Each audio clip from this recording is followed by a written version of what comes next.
네, 오늘은 다니엘 11장 말씀입니다. 그러니까 어제 다니엘 10장 말씀에서부터 이게 시작이 되는 이야기예요. 그러니까 다니엘이 환상을 봤어요. 그때는 고레스 왕 3년.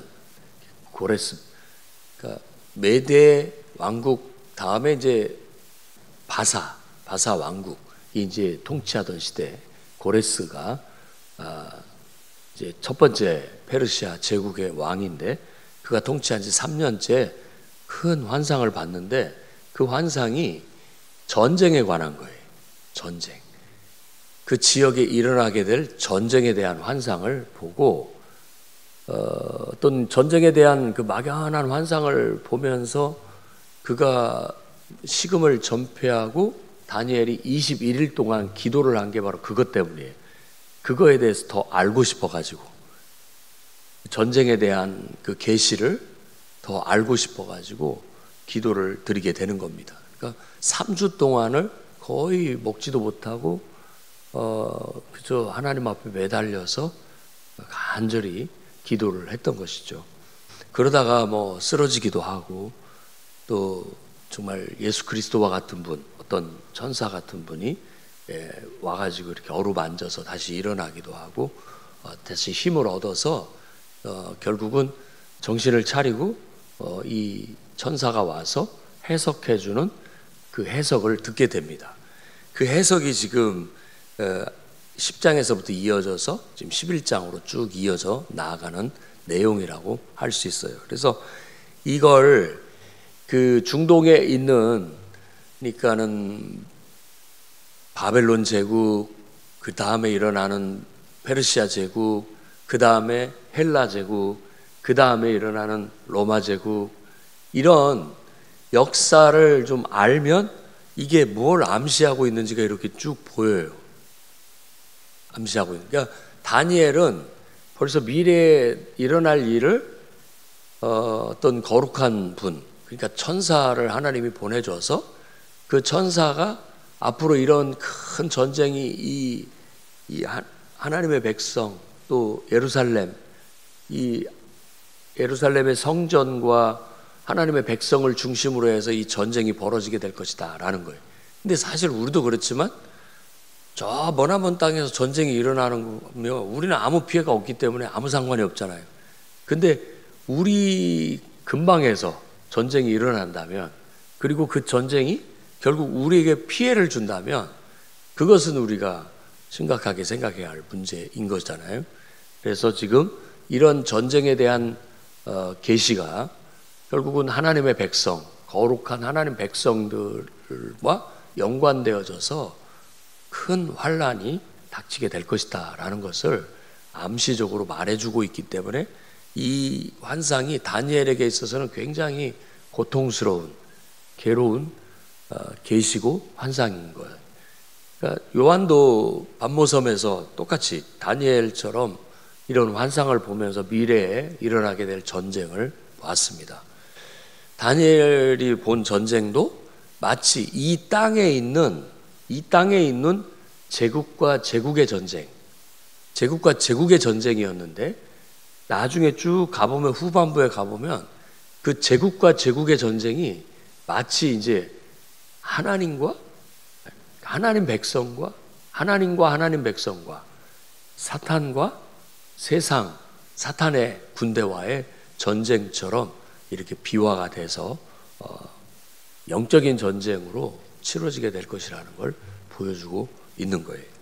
그리고 이제 결국 이제 12장이 다니엘서 내일이 마지막 말씀인데, 그 전쟁을 통해서 하나님의 백성들이 많은 환난과 어려움을 당하겠지만, 오늘 말씀에도 암시한 것처럼 그 환난을 통해서 성도들이 흰옷을 입은 것처럼 거룩해지고 그 백성들이 결국은 그 거룩한 남은 백성들이 하나님의 나라를 유산으로 받게 될 것이다, 영원한 나라를 받게 될 것이다 라는 그런 말로 마무리가 되고 있습니다.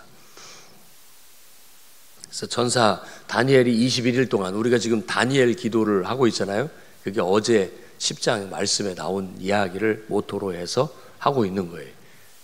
그래서 11월 1일부터 21일까지 우리도 다니엘 기도회를 동참하게 되는데 매일 저녁 8시, 그러니까 한 7시 반부터 와서 기도하고 또 기도하고 다니엘이 기도한 것처럼 응답을 위해서 하나님께서 우리에게 영적으로 역사해 주시기를.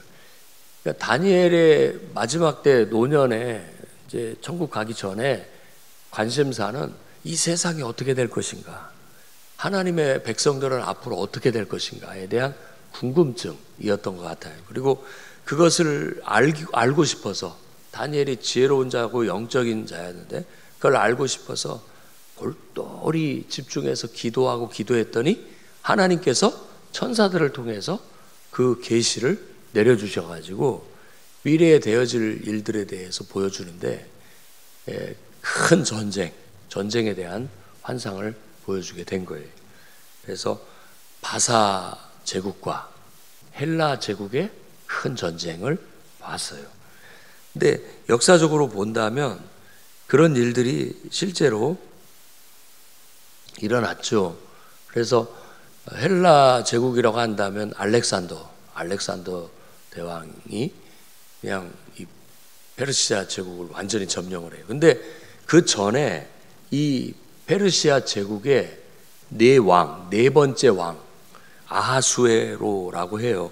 오늘 말씀에 2절에서 4절에 나타나 있는 이 바사 제국의 세 왕과 그리고 네 번째 왕이 아주 저쪽 영토를 넓히기 위해서 전쟁을 벌이는데 헬라 제국을 침공을 해요.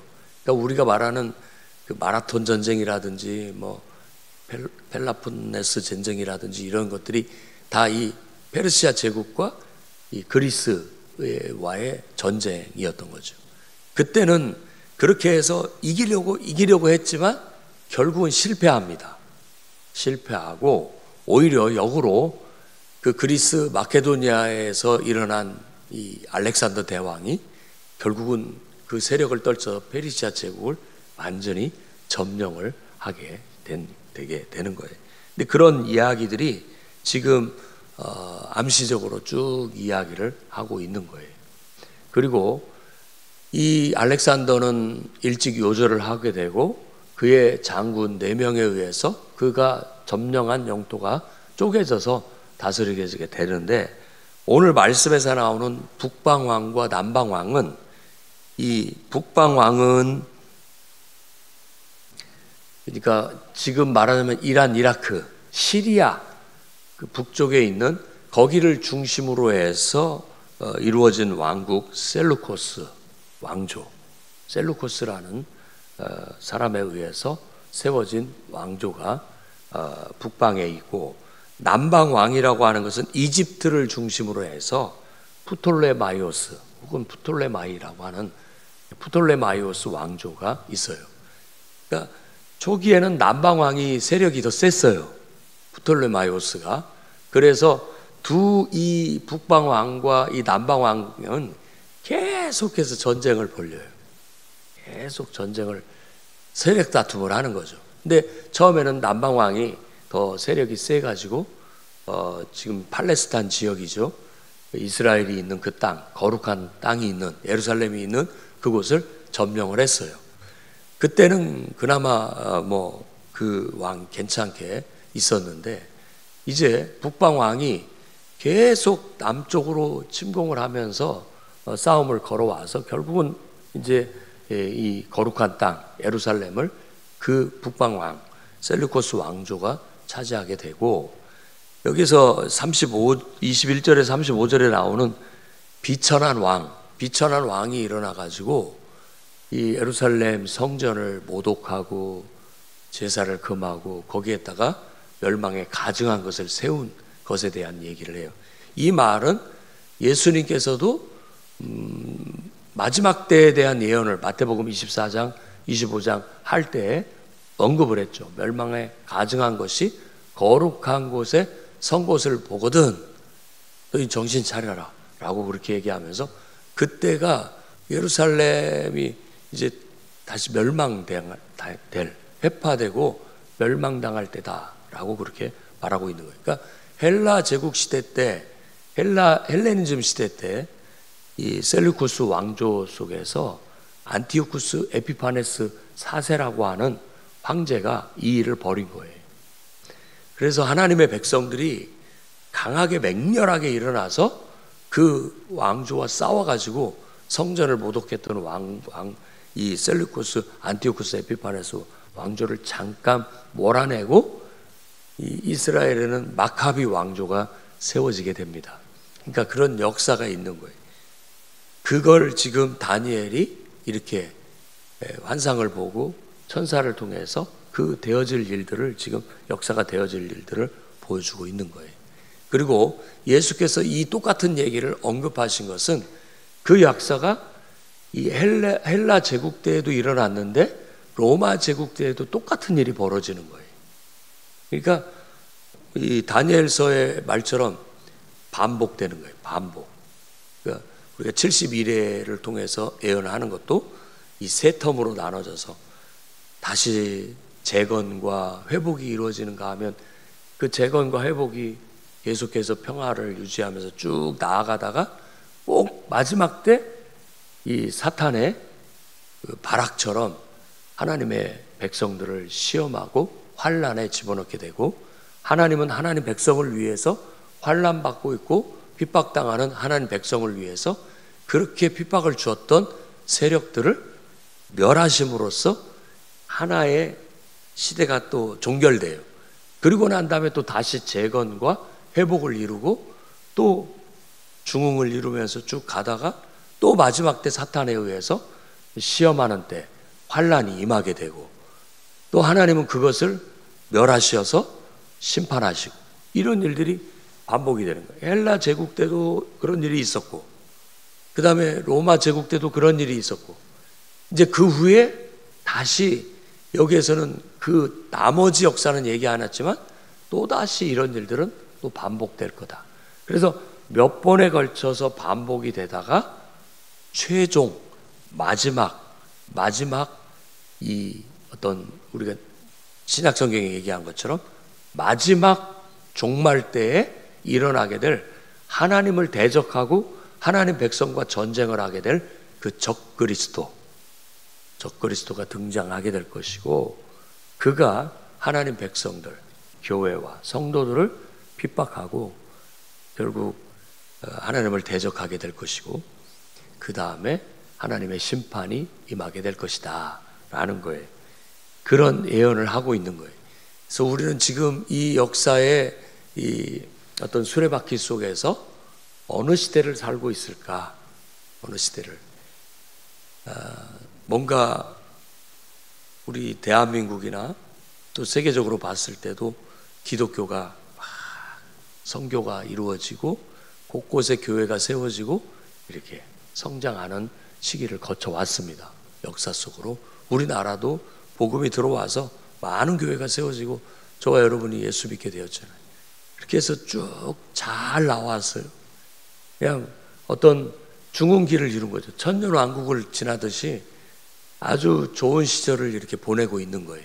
그런데 이제 예언대로 한다면 이 역사의 수레바퀴는 머지않아 하나님의 백성을, 교회를, 성도를 단합하고 압제하고 핍박하고 교회를 모독하고 성도들을, 그러니까 우리가 기도하는 걸 죄라고 법안을 정하고 예배하는 것을 못하게 금하는 법안을 정하고 하나님 믿는 신앙 자체가 사회적으로 이게 못된 짓이에요. 그런 식으로 몰아붙여서 결국 하나님 백성들을 핍박하고 대적할 때가 오게 될 것이다. 머지않아 오게 될 것이다. 예수께서도 바로 그런 예언을 우리에게 주고 계시고, 그 날에 너희는 정신을 차려라. 그리고 성도들의 많은 사람들이 순교를 당할 수도 있다라는 걸 말해주고 있고, 그 순교를 우리가 잘 견뎌내고 이겨내면 하나님께서 그거 오래가게 두지 않을 것이다. 결국 하나님이 그 온 세상을 심판하게 될 것이고 하나님이 약속하신 하나님 나라가 그때 임하게 될 것이다 라는 걸 말해주고 있는 거예요. 그래서 다니엘은 그 시대만이 아니라 먼 미래까지 벌써 그것이 몇 번에 걸쳐서 반복될 일과 그리고 종말에 최종적으로 그 일은 이루어질 것이라는 것을 우리에게 말해주고 있습니다. 그래서 36절에서 45절 말한 자기 뜻대로 행하는 왕, 그 왕, 그냥 아주 승승장구하고 당할 자가 없는 어떤 왕, 그것이 마지막 때 어떤 세워지게 될 적그리스도의 모습을 우리에게 보여주고 있는 거예요. 우리는 아주 이제 부정적인 의미를 담아서 적그리스도라고 했지만 세상에서는 광명의 천사처럼 보이게 될 거예요. 세상을 구제할, 세상을 구원할 왕처럼 보이는 거예요. 그야말로 그리스도처럼 보이는 것이죠.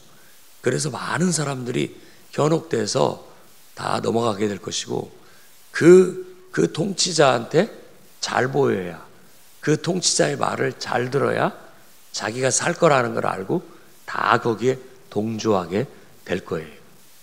그런 날을 우리가 영적으로 분별하고 살아가야 되겠습니다.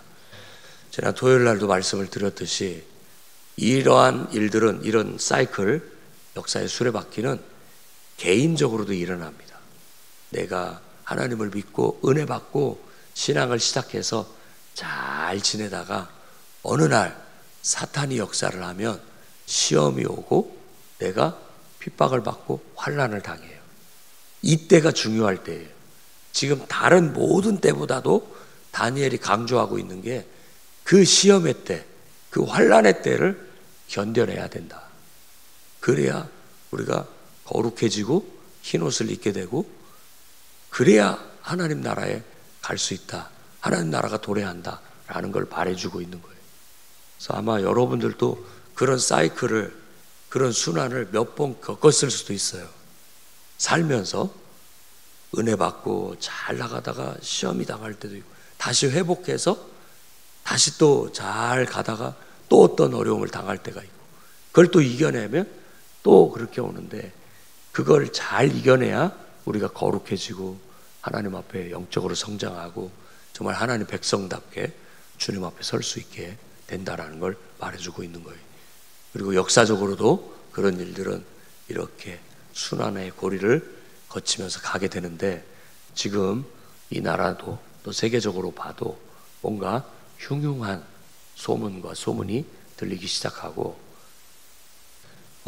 예수 믿고 이 신앙을 고수하고 복음을 전하고 이렇게 우리가 기도하고 예배하는 것들이 이렇게 자유롭게 할 수 있는 것들이 언젠가는 통제되고 제지당하고 세상 사람들도 왜 꼭 기독교인들이 저렇게 야 기독교인들을 없애야 된다. 자기들만 옳다고 하고 예수만 믿어야 되고 무슨 이런 종교가 있냐 하면서 그걸 마치 범법자처럼 그렇게 규정하고 할 날이 올지도 모른다라는 걸 우리가 염두에 두고 다니엘처럼 정말 우리도 어떨 때는 그 환난을 이겨내기 위해서 또는 응답받기 위해서 그 환난을 통과하기 위해서는 이렇게 간절히 기도하고 정말 순교를 각오한 결단의 신앙을 가져야만 이겨낼 수 있다는 걸 우리가 다시 한번 마음에 결심하고 마음을 풀지 말고 깨어서 기도하는 일을 계속해 나아가시기를 주의 이름으로 축원합니다. 기도하겠습니다. 거룩하신 하나님, 하나님은 살아계시고 보이지 않는 역사의 이면 속에 주권자로서 역사하고 계신 줄로 믿습니다. 결국은 온 세상의 악을 끌어내 멸하시고 하나님 나라를 이 땅에 이루시기 위해 하나님은 지금도 역사하고 계시는 걸 믿습니다. 주님의 뜻을 이루어지기를 간절히 바라는 하나님 나라를 소망하는 당신의 백성들, 거룩한 성도들을 귀하게 여기시고 늘 지키시고 보호하시며 기도에 응답하시고 하나님의 뜻과 계획을 계시하여 주시고 하나님의 뜻에 동참하고 동역자가 돼서 그 일의 도구로 쓰여지게 해주시되 귀하게 쓰여질 때에도 감사하고 또 우리에게 고난과 환난을 주실 때에도 감사하게 하시고 하나님을 위해서 고난받는 것을 기쁨으로 알고 그렇게 믿음을 지켜 나아갈 수 있도록 축복하여 주시옵소서. 예수님 이름으로 기도드립니다.